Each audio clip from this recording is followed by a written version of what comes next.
안녕하세요. 저는 결혼 2년 만에 시어머니의 말도 안 되는 헛소리 때문에 남편과 이혼 결심까지 했던 여자입니다. 남편과 저는 취업 스터디에서 처음 만났습니다. 같이 공부도 하고 정보도 나누는 소규모 모임이었는데요. 그때 당시 남편과 저는 친구 사이였죠. 그 당시 그 친구나 저나 둘 다 확고하게 취업을 원하던 회사가 있었어요. 집도 가깝고 동갑이었던 그 친구와 저는 금방 가까워져서 따로도 잘 만났어요. 만나면 정보 공유도 하고 독서실 가서 공부도 하고 술 한잔 하면서 취업 준비에 대한 스트레스도 토로하곤 했습니다. 그러다가 제가 먼저 원하던 회사에 취업을 하게 되었어요. 그 친구도 저랑 같은 회사에 지원을 했지만 1차 면접 후 탈락했고 저는 최종 합격을 하게 되었죠. 더 좋은 기회가 올 거라고 제가 위로주를 샀는데 그 친구는 저는 꼭 될 것 같았다고 저를 진심으로 축하해 주더라고요. 마음도 넓고 성격이 호탕한 사람이구나 싶어서 더 좋게 봤던 것 같습니다. 그 후로 반년 뒤에 그 친구도 좋은 조건으로 한 회사에 취업하게 되었어요. 그렇게 둘 다 취업을 하게 되고 나서 그 친구의 고백으로 저희는 연인 사이로 발전하게 되었습니다.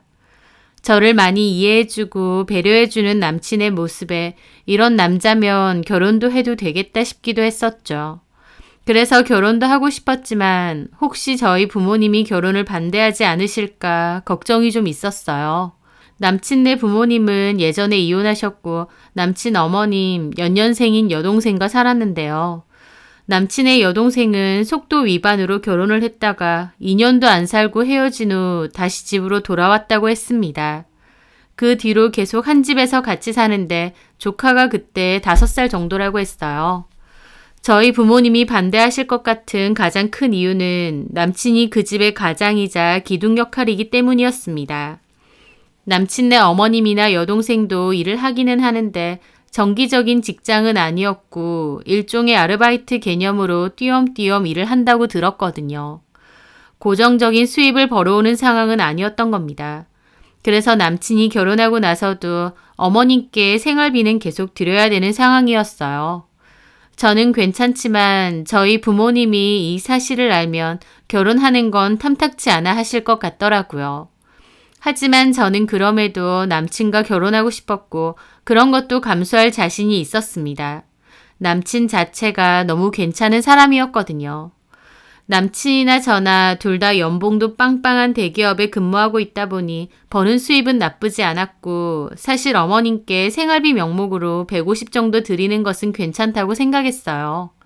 저희 집에서 150 도와드리고 고정적이진 않아도 어쨌든 어머님이나 신우도 간간히 일을 하니까 그걸로 새 식구 생활은 될 것 같더라고요. 더 필요한 부분은 저희가 또 도와드릴 수 있고요. 남친과는 대강 그렇게 이야기를 정해놓고 저희 부모님께 말씀을 드렸는데 아니나 다를까 저희 부모님은 썩 내켜하지 않으시더라고요. 그 집에서 아들에게 많이 기대는 상황이면 며느리 자리로 들어가는 게 부담스럽지 않겠느냐 하시면서요. 하지만 저는 그럼에도 결혼하고 싶다고 우겼습니다.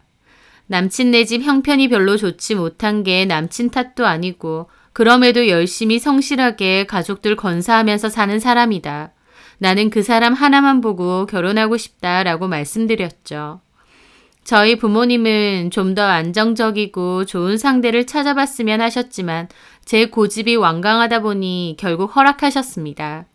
남친도 그 사실을 다 알고 있었고 그만큼 저에게 더 잘하겠다 맹세하더라고요. 그런데요, 제가 경험해보니 없이 사는 건 문제가 아닌데요. 염치가 없다는 건 꽤나 큰 문제더라고요. 결국 그 염치 때문에 저는 심각하게 이혼까지 고민했을 정도니까요. 하여튼 저희는 여차저차 결국 결혼을 하기로 했습니다. 역시나 신혼집이 가장 문제였는데 남친은 자기 집 생활비를 대느라 연봉이 적은 편도 아닌데 모아둔 돈이 많이 없더라고요. 2천만 원 정도가 전부여서 그걸로 혼수를 하기로 했습니다. 그리고 제가 모아둔 돈과 저희 부모님이 도와주신 돈으로 26평대의 아파트 전세를 하게 되었어요. 집은 제가, 혼수는 남친이 해오게 된 셈이었죠. 그 집은 저희 두 사람 살기에 충분한 평수였고 위치도 좋아서 출퇴근하기에도 좋았죠.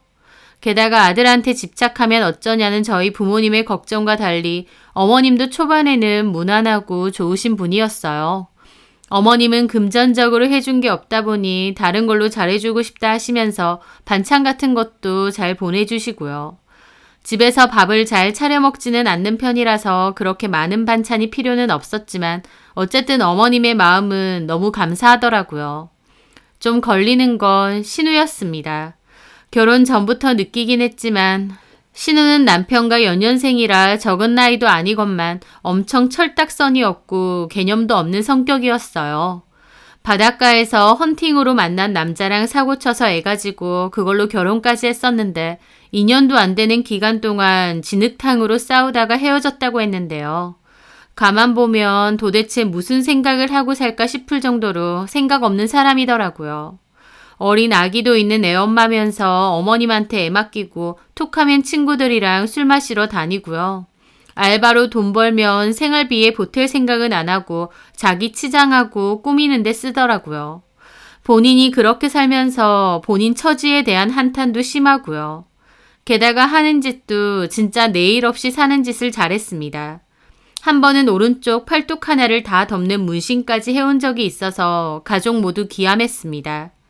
저는 저렇게 온 팔을 다 덮는 일명 이레즈미 문신 같은 건 조폭이나 깡패만 하는 줄 알았는데 저희 신우가 세상에 그 문신을 한 겁니다. 애기 엄마가요.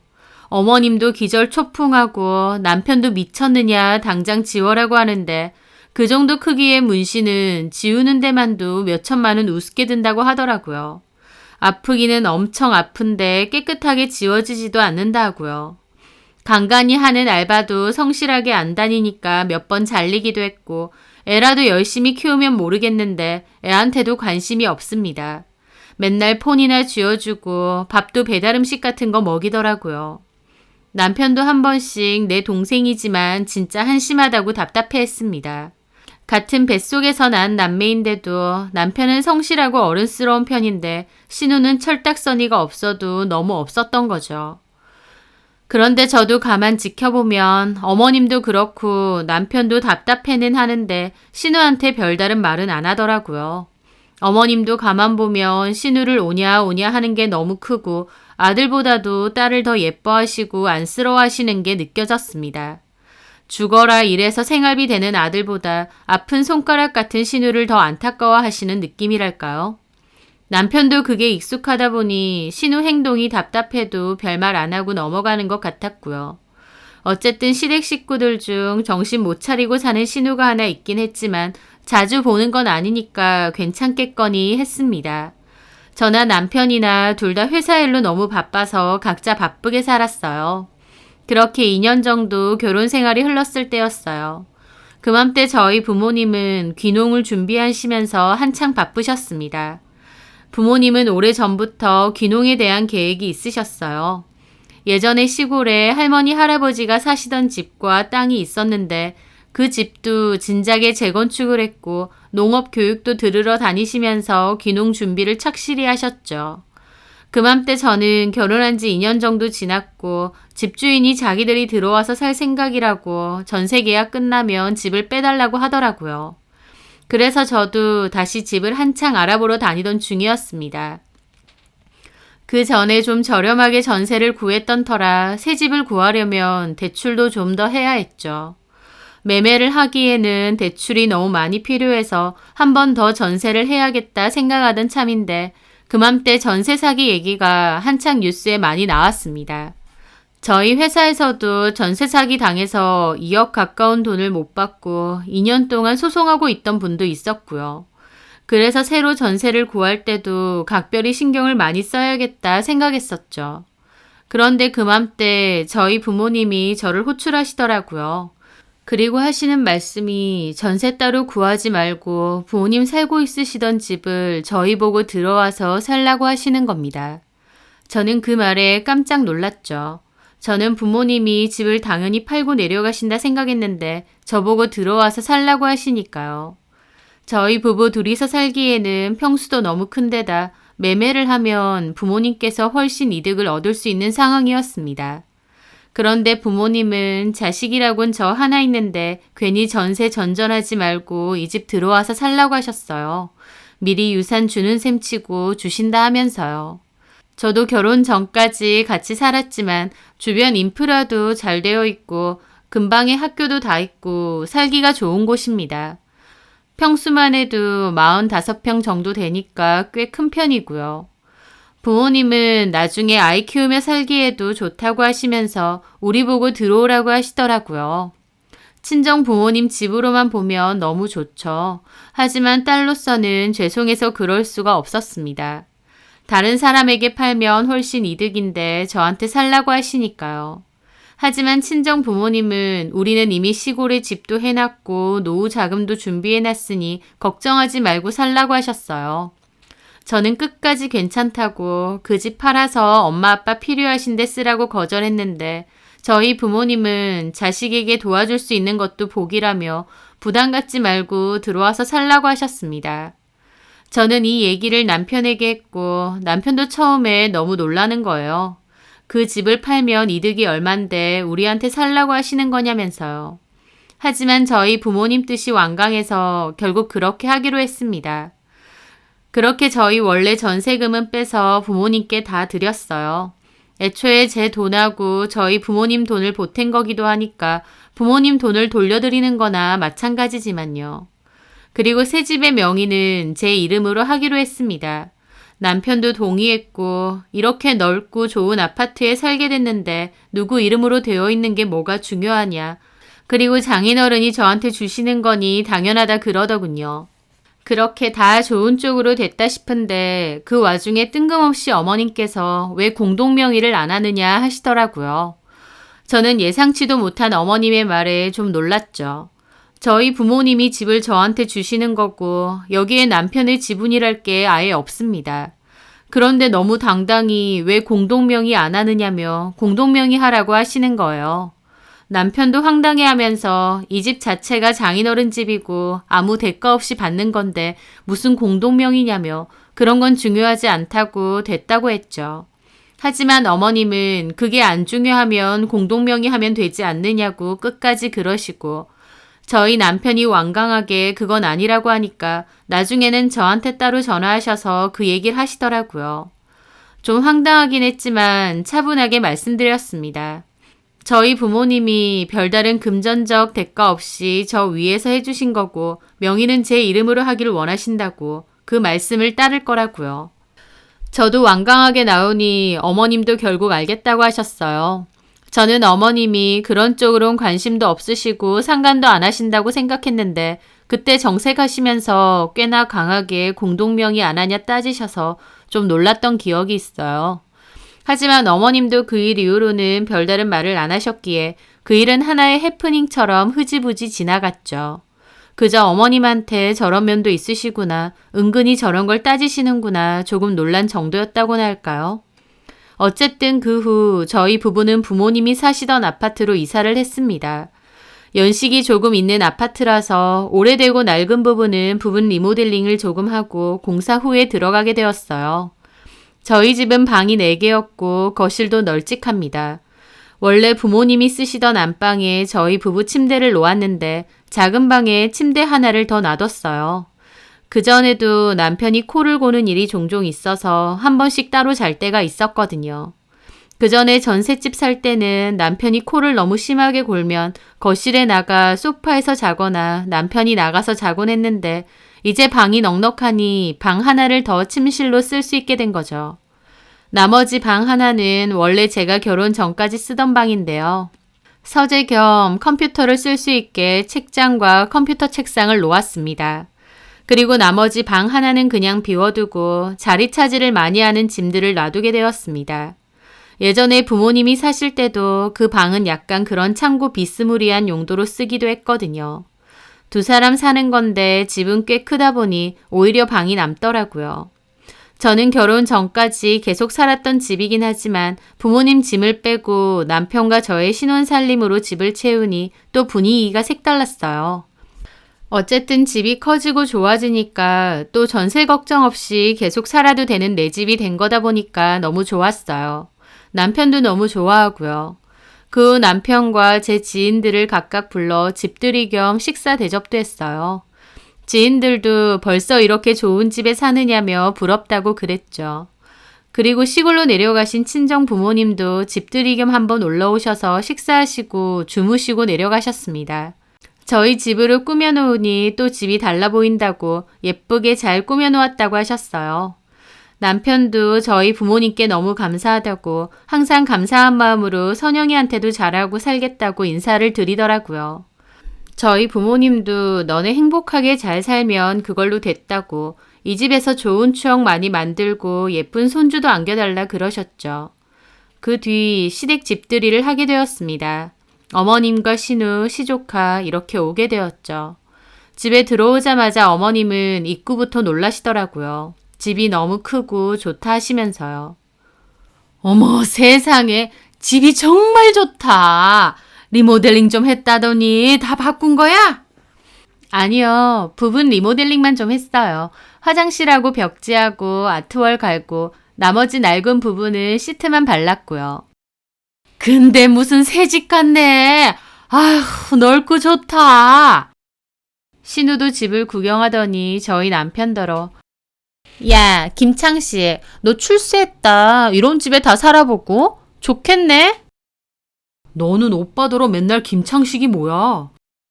연년생인데 오빠는 무슨. 그러면서 어머님과 신우는 저희 집을 둘러보는데요. 조금 과하다 싶을 정도로 구석구석 보더라고요. 방에도 다 들어가 보고 붙박이장 열어서 확인해 보고 나중에는 팬트리 공간과 베란다 문까지 열어서 보시는 겁니다. 가족이기는 하지만 그래도 제 살림인데 너무 곳곳까지 다 보시니 좀 민망하기도 하고 당혹스럽기도 했어요. 언니, 밖에는 번지르르한데 이런데 안 쓰는 거 다 처박아뒀네요. 열어볼 줄 몰랐죠? 하면서 키득키득 거리기도 하고요. 제가 민망해하니까 남편이 가서 베란다 문을 확 닫았습니다. 야, 이런 데까지 왜 봐? 아, 가족끼리 볼 수도 있지. 구조 궁금해서 봤다. 왜? 그래, 냅둬. 궁금해서 볼 수도 있지. 집이 크니까 어떻게 돼 있는지 궁금하잖아. 엄마, 일로 와봐. 베란다는 엉망이야. 저는 민망함에 황급히 어머님을 잡았죠. 아, 제가 베란다까지는 미처 정리를 못해서요. 그래, 일하는 사람인데 그럴 수 있지. 어디 한번 보기만 보자. 나도 구조 궁금하다. 그러면서 어머님도 가셔서 베란다도 다 보셨어요. 저는 민망함에 진땀만 흘리고 있었죠. 그리고 방 하나 남는 것도 신우가 보더라고요. 여긴 창고야? 집이 크고 방이 남으니까 멀쩡한 방을 창고로 쓰네. 하더라고요. 남편은 어련히 알아서 쓴다며 그만 좀 뒤져보라고 한 소리 했죠. 어쨌든 그렇게 구경이 다 끝났고 저는 식사 준비도 했습니다. 그런데 그 와중에 시조카는 맨발로 쿵쿵거리면서 온 집을 달리고 뛰어다니는 거예요. 저희 아랫집에도 사람이 살기 때문에 저렇게 뛰면 아랫집이 너무 시끄러울 텐데 싶어서 걱정이 됐죠.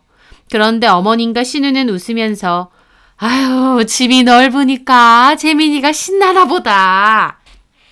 그러니까 우리 집은 코딱지만 해서 저렇게 뛰어다니면 다 부딪히는데 애초에 저렇게 뛸 공간도 없지. 에휴, 우리 재민이도 이런 널찍한 집이었으면 저렇게 편하게 다닐 텐데. 저는 시족하다 보니 뛰지 말라고 말도 못하겠고 아랫집까지 쿵쿵 울릴까봐 어쩔 줄 모르겠더라고요. 다행히 남편이 재빠르게 시조카를 안아들어서 거실내 데려놨습니다. 재민아, 여기 아랫집에 사람이 살아서 뛰면 아랫집 사람들이 시끄러워해. 우리 집에서는 뛰어도 되는데? 할머니네 집은 1층이고 밑에 사람이 없으니까 괜찮은데 여긴 안 돼. 냅둬! 애가 뛰면 뭐 얼마나 뛴다고! 아랫집 시끄러워해요. 아휴, 예민도 하다. 그러게 말이야. 조카가 큰 집 오니까 신나서 좀 뛰는 거 가지고. 안 되는 건 안 된다고 가르쳐야지. 남편 말에 신우도 궁시렁거리더라고요. 어쨌든 식사 준비가 다 되어서 식사를 했습니다. 식사하면서도 어머님은 집이 남양이라 따뜻하다, 난방비 적게 들겠다, 관리비는 얼마나 나오냐, 주변에 학교도 있어서 애 키우기 좋겠다 등 집에 대한 칭찬을 계속하셨어요. 저도 집 좋다고 칭찬해 주시니 기분이 좋았죠. 그런데 어머님이 갑자기 재민아, 이 집 좋아? 네, 할머니. 이 집 살고 싶어? 네, 이 집 살아도 돼요? 아이고, 내 새끼. 여기서 살고 싶은가 보다. 저렇게 말하시더라고요. 진짜 살 것도 아닌데 괜히 애 기대하게 왜 저런 말씀을 하실까 싶긴 했지만 저도 웃으며 그랬죠. 자주 놀러와, 재민아. 여기서 살면 안 돼요? 어? 우리 재민이가 여기서 살고 싶은가 보다. 애도 넓은 집 좋아하는 건 똑같아. 애가 더 좋아하지. 아, 나도 이런 집 살고 싶다. 창식아, 아니 오빠, 나도 여기서 같이 살까? 방도 많은데? 엄마랑 나랑 하나씩 쓰면 딱이잖아. 말도 안 되는 소리 하지 마라. 네 동생이 뭐라고 했다고 정색이야. 하여튼 안 되는 건 안 되는 거지. 참나, 잘났다. 그 말에 저도 그냥 어색하게 웃고 말았습니다. 그때까지만 해도 미처 몰랐어요. 어머님이나 신우의 말이 진심일 거라고는요. 그냥 집 좋다고 농담처럼 하는 말인 줄 알았습니다. 그런데 그 뒤 남편은 출장 때문에 일주일 정도 집을 비우기로 한 날이었어요. 저는 퇴근하고 집에 가고 있는데 어머님께 전화가 왔습니다. 어디냐고 하셔서 집에 다 와간다고 하니까 잘 됐다고 어머님과 신우도 저희 집 근처라고 하시는 겁니다. 저는 그 말에 깜짝 놀랐죠. 네? 저희 집에요? 요 근처에 볼 일 있어서 왔다가 저녁이나 같이 먹자고. 우리 너네 집 다 왔는데 앞에서 기다릴까? 아, 근데 재민이가 계속 춥다 그러네. 아, 그러면 일단 안에 들어가서 기다리시겠어요? 저는 도착하려면 15분 정도 남았거든요. 그럴까? 비밀번호 좀. 저는 그렇게 어쩔 수 없이 비번도 알려드렸습니다. 가는 길에 생각할수록 황당했죠. 어머님이나 신우도 남편 출장 간 거 아는데 왜 오셨을까 싶더라고요. 그리고 일단 집으로 도착했더니 조카는 아예 장난감까지 들고 와서 거실에 늘어뜨리고 놀고 있고 신우는 자기 집인 양 소파에 들어 누워 있다가 일어나더라고요. 어머님은 주방에 있고요. 저 왔습니다. 너 왔니? 춥지? 우리가 보일러도 켜놨다. 언니 왔어요? 네, 식사는 하셨어요? 어디 나가서 드실래요? 요 앞에 맛있는 식당 많은데. 추운데 어딜 나가? 그냥 집에 있는 걸로 간단히 먹자. 아, 네. 저는 마치 여기가 어머님 집이고 제가 놀러 온 느낌마저 받았습니다. 일단 손 씻고 와서 식사 준비 어머님과 같이 했고 신우는 그때까지도 소파에 누워서 폰 보고 있더라고요. 그리고 식사를 했고 식사 후에 차도 한잔 했습니다. 그런데 신우가 자꾸 언니, 우리 재민이가 자꾸 여기 또 오고 싶다고 그러는 거예요. 여기가 무슨 키즈 카페인 줄 아나 봐. 애 눈에도 좋은 게 다 보여서 그렇다. 그런가 봐. 근데 나도 전에 오빠네 집에 왔다가 우리 집 가니까 어찌나 좁고 불편한지. 아, 우리 재민이만 안 됐지. 이런 넓은 집에서 편하게 살아야 애 기도 펴고 그러는 건데. 저는 속으로 그 얘기를 들으면서 좀 어이없더라고요. 평소 애한테 관심도 없고 맨날 밖으로 싸돌아다니고 어쩌다 같이 있어도 애는 놔두고 폰만 하루 종일 만지고 노는 게 신우입니다. 그런데 그때만큼은 엄청 모성 강한 엄마인 척하면서 안쓰럽게 조카를 보고 머리 쓰다듬고 그러더라고요. 아, 이 집 너무 좋다. 내 집이면 좋겠어. 신우는 자꾸 그런 말을 하는 겁니다. 한두 번이면 모르겠는데 자꾸 저 말을 반복하니 저도 뭐라고 해야 할지 모르겠더라고요. 그리고 어머님은 신우를 안쓰럽게 보시고요. 그 와중에 조카는 또 거실로 가서 뛰어다녔어요. 저는 조카가 자꾸 뛰니까 아랫집에서 시끄럽다고 연락이 올까봐 걱정이 되었죠.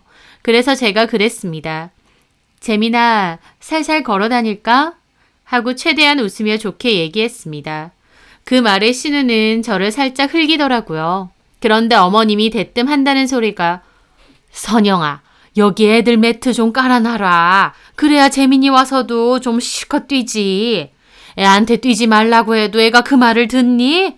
금방 까먹는다. 차라리 매트를 좀 깔아놔. 하시는 겁니다. 저 너무 황당하더라고요. 제 자식도 아니고 시조카를 위해서 매트를 깔라니요. 시조카가 오면 뭐 얼마나 온다고 매트를 사서 깔라는 건지 저는 어색하게 거절을 했습니다. 글쎄요 어머니, 매트는 좀... 왜? 나중에 네 애 낳았을 때도 쓸 수 있잖아.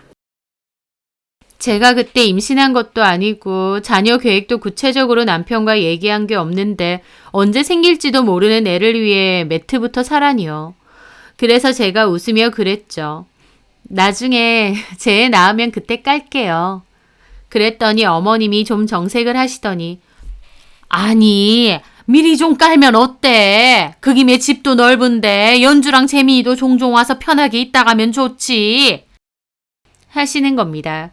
대놓고 신우하고 시조카 편하게 있다 가게끔 하라는 거예요. 중재해줄 남편이 없다 보니 직접적으로 저렇게 말하시는데 당황스럽기도 하고 왜 자꾸 불편하게 저러시나 싶더라고요.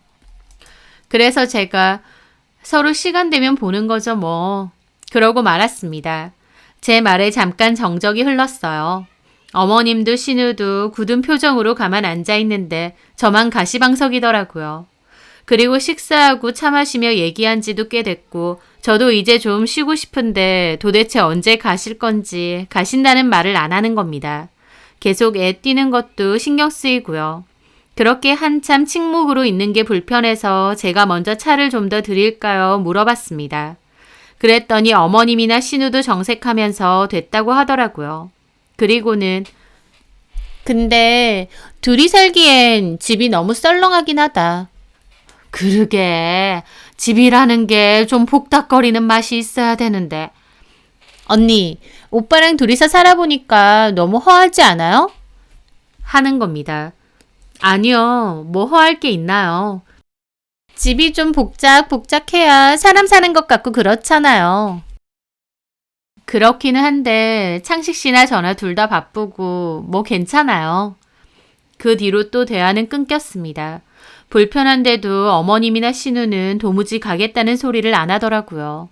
그 이후에 2시간이나 더 있다가 애가 졸리다고 칭얼거려서 택시 타고 갔습니다. 저도 너무 피곤하고 진이 다 빠지더라고요. 그리고 우리 집에 얼마나 자주 놀러 오려고 저러나 걱정도 되는 겁니다. 매트까지 깔라고 하시고요. 저는 그때까지 어머님이나 신우가 저한테 한 말들이 저희 집에 자주 놀러 오려고 하는 소린 줄 알았어요. 그런데 진짜 속뜻은 제 상상 이상이었습니다. 어머님이 얼마 뒤 저에게 전화가 와서 그러시는 겁니다.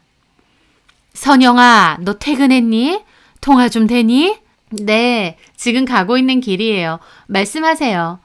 저번 주에 너네 집 갔었잖아. 연주랑 재민이도 같이. 네, 오셨었죠. 그때 어떻든? 네? 뭐가요?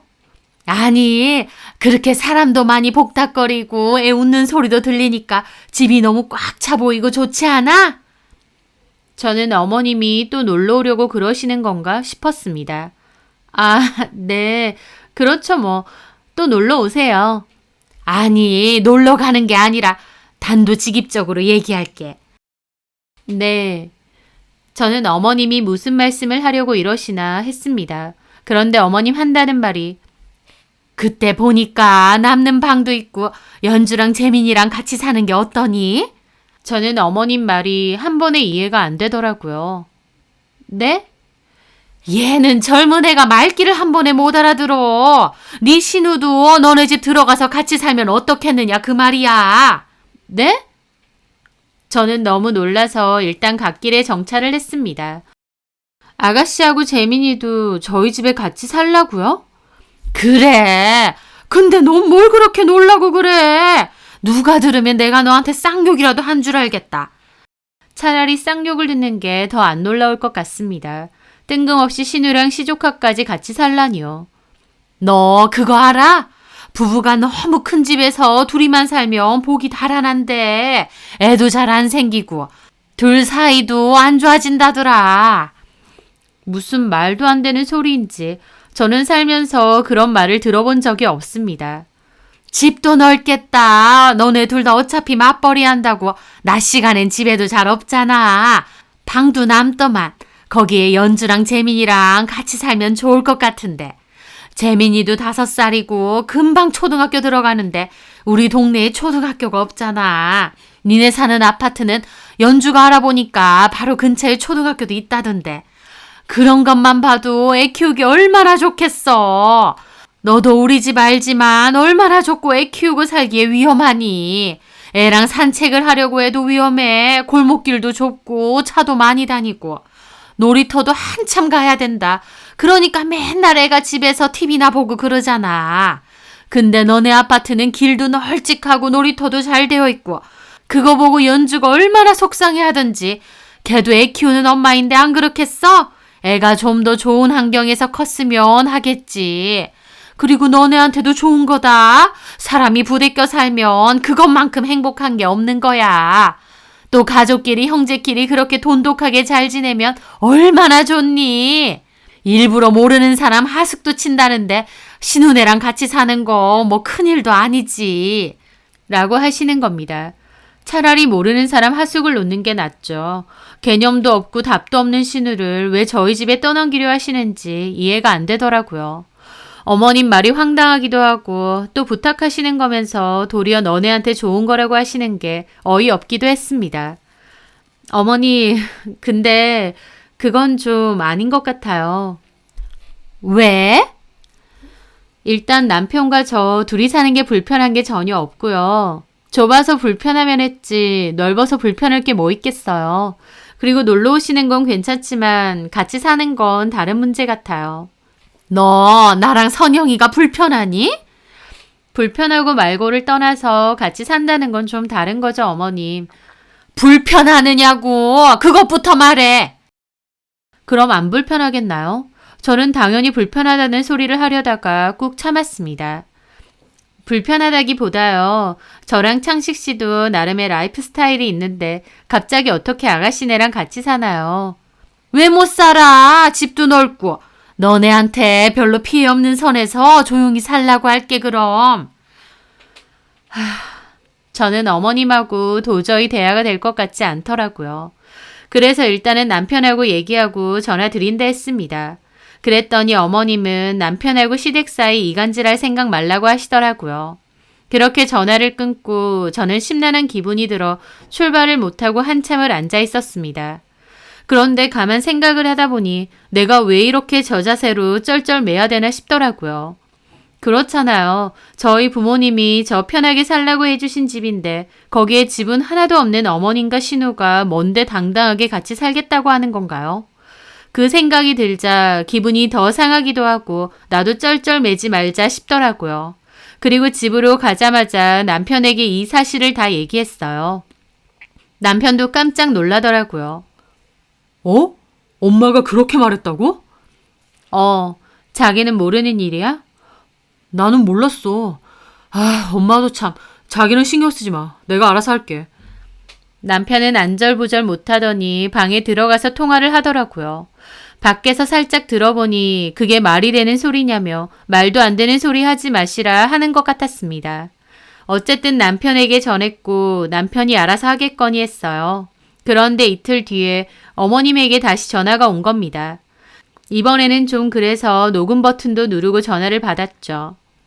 네, 어머님. 너 내가 남편하고 시댁 사이 이간질하면 안 된다고 했지? 무슨 이간질이요? 뭐라고 했길래 창식이가 저렇게 방방 뛰어? 어머님이 저한테 하신 말씀 그대로 했습니다. 네 생각은 뭔데? 창식이는 네 눈치 보여서 저렇게 말한다 치고 네 생각은?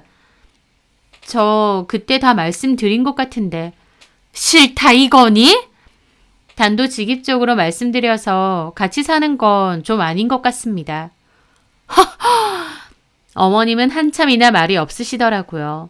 저도 저번에는 저 자세로 쩔쩔맸지만 이번에는 그러지 않겠다 결심했죠. 근데 선영아, 너 내가 전에도 느꼈지만 애가 좀 그렇다? 뭐가요, 어머님? 친정에서 집 해주고 돈 좀 해줬다고 시댁이 우습게 보이니? 저 그런 적 없는데요. 아니야, 네가 하는 게 딱 그래 보여. 하면서 억지를 부리면서 저를 혼내키는 겁니다. 저 어머님 우습게 본 적 없습니다. 그렇게 말씀하지 마세요. 이러는 태도가 우습게 보는 거야. 지금 친정에서 돈 좀 해줬다고 시댁에 갑질하는 거야? 그 말에 저도 화가 나더라고요. 어머님, 이게 무슨 갑질이에요? 저희 집에서 저희만 살겠다는 게 왜 갑질이냐고요. 내 아들이지만 창식이나 너나 부부 아니랄까봐 아주 똑같다. 둘이 이기적이고 지들만 생각하는 게 아주 똑같은 것들끼리 잘 만났어. 하면서 비난을 하셨습니다. 어머님, 저는 제가 왜 어머님한테 이런 비난을 받아야 되는지 이해가 안 됩니다. 저희 부모님이 저 편하게 살라고 해주신 집이고 거기서 창식 씨랑 사는 것 뿐이에요. 근데 일방적으로 아가씨도 같이 살라고 하시고 싫다 하니 저를 비난하시는 거잖아요. 제가 왜 욕을 먹어야 하나요? 네 태도가 기분 나쁘다 이 말이야 나는. 너랑 창식이랑 어쩜 둘 다 그렇게 이기적이니? 이러려고 결혼했니? 결혼했으면 남편 가족들도 품을 생각을 해야 할 거 아니야. 요즘 애들은 다 이렇게 이기적이니? 결혼해서 니들만 잘 먹고 잘 살면 그만이야? 이 좁아 터진 집에 사는 어린애가 불쌍하지도 않아? 애 생각해서 좀 더 좋은 환경에서 같이 살자는데 남는 방이 없는 것도 아니고 그게 뭐라고 이렇게까지 싫다는 거야 정말. 결혼을 했으면 당연히 시댁 식구들까지 다 가족으로 품는 건 기본 아니야. 라고 화를 내시는 겁니다. 그래서 제가 그랬죠. 저도 결혼이 이런 거면 안 했습니다. 뭐야? 신우네가 저희 집에 들어와서 무작정 같이 살라고 하시는데 그럴 거면 제가 결혼을 뭐하러 하나요? 저 혼자 넓은 집에서 편하게 살겠죠. 저 남편 하나 보고 좋아서 결혼한 건데요. 어머님이랑 아가씨가 이러시면 저도 이 결혼 다시 생각해 볼 수밖에 없습니다. 너 지금 나 협박하니? 아니요. 어머님 하시는 말씀 들으니 저도 제가 왜 어머님한테 쩔쩔매야 되나 현타가 와서요. 제가 그럴 이유가 없잖아요. 어머님 저보고 갑질하냐시는데 어머님이야말로 저한테 갑질하시려는 거 아닌가요? 당사자인 제가 싫다는데 왜 자꾸 아가씨랑 같이 살라고 하시는 거예요? 싫다고 하는데 억지로 강요하는 거 그것도 폭력입니다. 저 큰 집에서 살아도 전혀 허전하지 않고 행복해요. 그리고요, 둘이 아니고 혼자 살아도 행복할 것 같습니다. 어머님 자꾸 저한테 이러시는데 이참에 저 혼자 한번 살아볼까 싶네요. 그렇게 복닥거리고 사는 게 좋으시면 어머님 아들도 어머님 집으로 돌려보낼 테니까 다 같이 복닥거리고 사세요. 뭐야? 지금 생각해보니 남편도 다 알고 결혼한 거 아닌가 싶네요.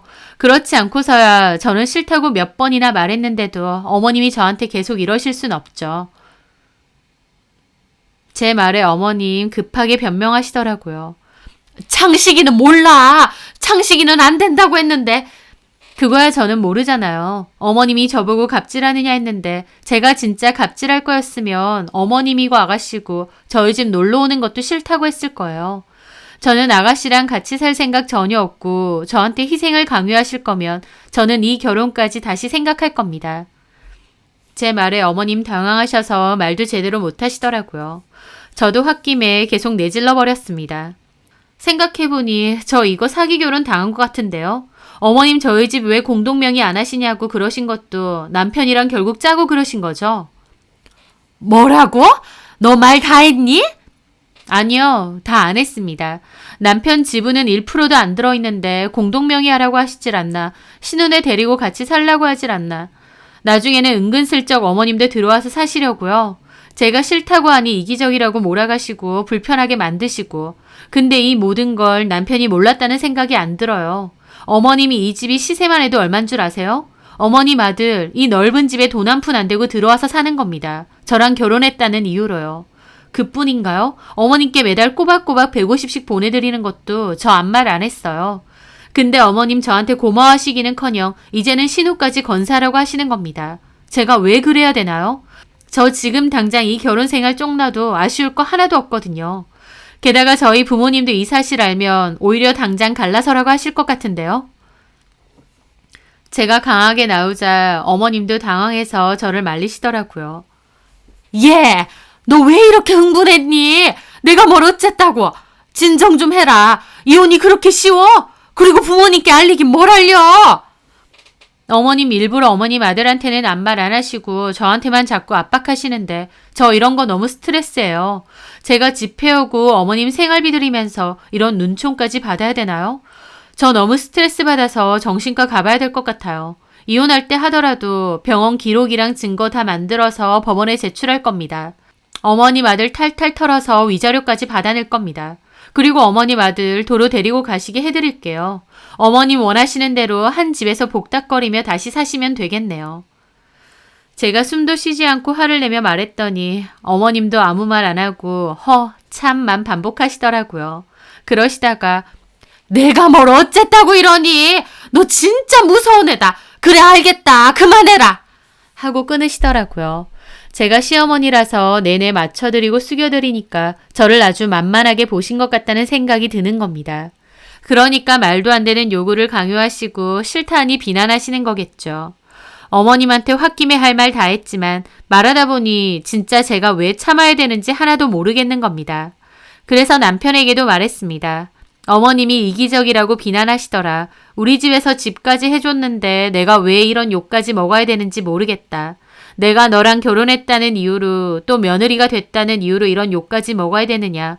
신우랑 같이 살기 싫다는데 이기적이라는 소리까지 들어야 되느냐고. 그럴 바에야 나는 그냥 너랑 끝내는 게 낫겠다고 남편에게도 난리를 쳤습니다. 남편 자기 뜻은 아니라고, 자기는 이렇게 결혼해서 사는 게 너무 행복하다고, 그건 엄마의 일방적인 생각일 뿐이라고 하더군요. 저는 어머님이든 신우 생각이든 어쨌든 당신이 무조건 중간에서 처신을 똑바로 해야 된다고 그랬습니다. 너 우리 부모님한테 뭐라고 했어? 네가 나한테 잘하고 살겠다고 행복하게 해준다고 그러지 않았어? 근데 왜 내가 너네 엄마랑 네 동생한테 시달리고 눈치 보고 욕먹어야 돼? 거기에 왜 너는 쏙 빠져 있느냐고. 미안해. 내가 다 얘기할게. 내가 다 해결할 테니까 자기는 이제 신경 안 써도 돼. 미안해. 남편은 그렇게 몇 번이나 미안하다고 하더니 그 길로 시댁으로 달려갔어요. 거기서 아들까지 이혼시키려고 하시는 거냐며 왜 말도 안 되는 강요하고 싫다하니 이기적이니 뭐니 소리 하시느냐 따졌답니다. 진짜 이기적으로 살았으면 이 집에 꼬박꼬박 생활비도 안 줬다고, 나 혼자 잘 먹고 잘 살았을 거라고 울고불고 난리쳤대요. 내색도 않고 열심히 가장 노릇했는데 어머님이나 신우나 고마워하기는커녕 불평불만만 쏟아내서 남편도 쌓인 게 많았던 것 같습니다. 남편은 지금 자기는 결혼해서 행복하고 저한테도 처가댁에도 너무 고마운데 왜 나서서 자기 이혼시키려 드느냐고 난리치고 신우한테도 뭐라고 했다더라고요. 언제까지 엄마한테 기생해서 그렇게 살 거냐고. 이제 애엄마인데 제발 정신 좀 똑바로 차리고 살라고요. 그 일로 신우랑 남편도 대판 싸우고 울고불고 한바탕 난리가 났나 보더라고요. 신우는 뭘 잘했다고 남편 앞에서 저 이기적이라고 제 욕까지 했다고 하고, 그 말에 남편 열받아서 이제 생활비고 뭐고 안 줄 거라고 나는 할 만큼 했다 그랬답니다. 엄마랑 네가 알아서 살고 연락도 하지 말라고. 이 일로 자기가 이혼해도 이 집하고는 인연 끊을 거라고 소리 지르고 돌아왔다고 하더라고요. 그리고 남편은 저보고 미안하다고, 이제는 엄마도 그런 말도 안 되는 요구 안 할 거라고 하는데 그 말을 하는 남편도 지쳐 보여서 좀 안쓰러워 보이고 마음이 안 좋더라고요. 하지만 어찌됐든 남편 가족이니 남편이 한 번은 해야 될 일이었습니다. 그게 싫으면 이혼하고 자기 가족이랑 사는 게 맞겠죠. 그렇게 남편이 시댁 가서 한바탕 뒤집고 나서는 한동안 어머님과도 신우하고도 연락을 안 했습니다. 그런데 나중에 신우가 남편에게 술 먹고 전화해서 욕하며 악다구니 한 번 더 썼고, 그 일로 남편은 신우 번호까지 차단했어요. 한 달 정도 뒤에 어머님이 저한테 전화와서 이제 그런 요구 안 하겠다고 미안하다 하셨고, 이혼이니 뭐니 그런 소리 하지 말라고 하셨습니다. 저는 예전과 달리 어머님께 모르겠다고, 이혼이 대단한 것도 아니고 아니다 싶으면 이혼 생각할 수도 있지 않겠느냐 말씀드렸어요. 저도 이제 저 자세로 나가지 않기로 결심했거든요. 그랬더니 어머님도 제가 정말 이혼이라도 할까봐 겁나신 건지 조심하시더라고요. 그 후 당연히 그런 말도 안 되는 요구도 안 하시고 거리도 두고 삽니다. 제가 주변에 이 얘기를 하면 하나같이 다 어이없어 하더라고요. 며느리를 얼마나 우습고 만만하게 봤으면 그런 말도 안 되는 요구를 하느냐고요. 말이 같이 사는 거지 한마디로 조카 육아 돕고 신우 시중 들며 사는 거잖아요. 신우 성격에 눈치 있게 알아서 살 사람도 아니고 완전 지가 집주인처럼 행세하면서 저 부리려고 작정을 했을 것 같은데 제가 미쳤다고 그러자고 하겠나요? 애초에 그런 말도 안 되는 요구를 한 것 자체가 저를 만만하게 보신 것 같았죠. 그날 어머님한테 하고 싶은 말 속 시원하게 안 했으면 내내 화병 걸릴 뻔했습니다. 저는 그 전까지 하고 싶은 말을 좀 참고 좋게 지내는 게 다 좋은 거라고 생각했는데요. 오히려 제 할 말은 하고 살아야 된다는 걸 그때 깨달았습니다. 어이없는 제안을 하신 어머님도 황당하지만 어머님 뒤에 숨어서 편하게 살려고만 하는 신우를 생각하면 참 한숨만 나오고 너무 얄미워요. 이제는 왕래도 거의 없이 살 거니까 어떻게 살든 제 알 바는 아니지만 제발 자기 자식과 엄마를 생각해서 정신 좀 차리고 살았으면 합니다. 저도 앞으로는 제 할 말 똑 부러지게 하고 아니다 싶은 건 분명하게 짚고 넘어가려고요. 제 사연 들어주셔서 감사합니다.